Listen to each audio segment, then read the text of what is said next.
Hi అండి, welcome to my channel Shivani Yadav vlogs. ఈరోజు వచ్చేసి మనకి బ్లౌజ్ లైనింగ్ క్లాత్ మీద మెయిన్ క్లాత్ ఏ విధంగా కట్ చేయాలో చూపిస్తున్నాను. మనకి మెయిన్ క్లాత్ వచ్చేసి ఇలా ఫస్ట్ అయితే హ్యాండ్స్ కట్ చేసుకుంటున్నాను. చిన్న బార్డర్ పెద్ద బార్డర్ వచ్చింది కాబట్టి మనం పెద్ద బార్డరే ఎక్కువ చూజ్ చేసుకోవాలి. ఎందుకంటే హ్యాండ్స్కి పెద్ద బార్డరే ఇస్తాము మనం కాబట్టి ఇలా విధంగా 4 ఫోల్డింగ్ చేసుకొని కట్ చేసేసుకోవాలి. ఇప్పుడు 2 హ్యాండ్స్ వచ్చేసేయండి.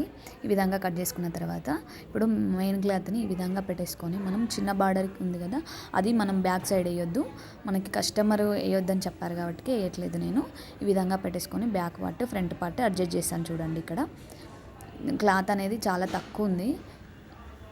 ఈ విధంగా అడ్జస్ట్ చేసేసుకోవాలి. వీడియోలో చూపించిన విధంగా జాయింట్లు రాకుండా నేనైతే ఎలా అయితే అడ్జస్ట్ చేశానో అలా అడ్జస్ట్ చేసుకున్న తర్వాత ఈ విధంగా బ్యాక్ పార్ట్ కట్ చేసుకున్న తర్వాత మనకి నెక్ కాడ ఉక్సుల పట్టి కాజాల పట్టి అనేది వస్తుంది, క్లాత్ మిలుగుతుంది. అది కూడా కట్ చేసేసుకోవాలి. కట్ చేసుకున్న తర్వాత ఫ్రంట్ పార్ట్ చూసుకొని ఇలా కట్ చేసుకోవాలి. నేను ఒక పొరపాటు చేశానండి ఇందులో, ఒకసారి చూడండి. చూడకుండా పొరపాటు చేశాను, కావాలని చేయలేదు.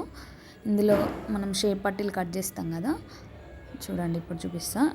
క్లాత్ ఉంది నాకు, బ్యాక్ పార్ట్ కట్ చేసేటప్పుడు కొంచెం ఎక్స్ట్రా కట్ అయింది. అది నేను చూసుకోకుండా సడన్గా కట్ చేసేసరికి రివర్స్ చేసి చూస్తే ఇలా కట్ అయిపోయింది. అయ్యో ఇలా కట్ అయిపోయిందా అని మళ్ళీ మనం క్లాత్ అడ్జస్ట్ చేసి జాయింట్లు పడుతుంది. జాయింట్లు పడకుండా ఉండాలంటే ఇలా ఒకసారి చెక్ చేసుకోవాలండి. అదేమో పోతుంది.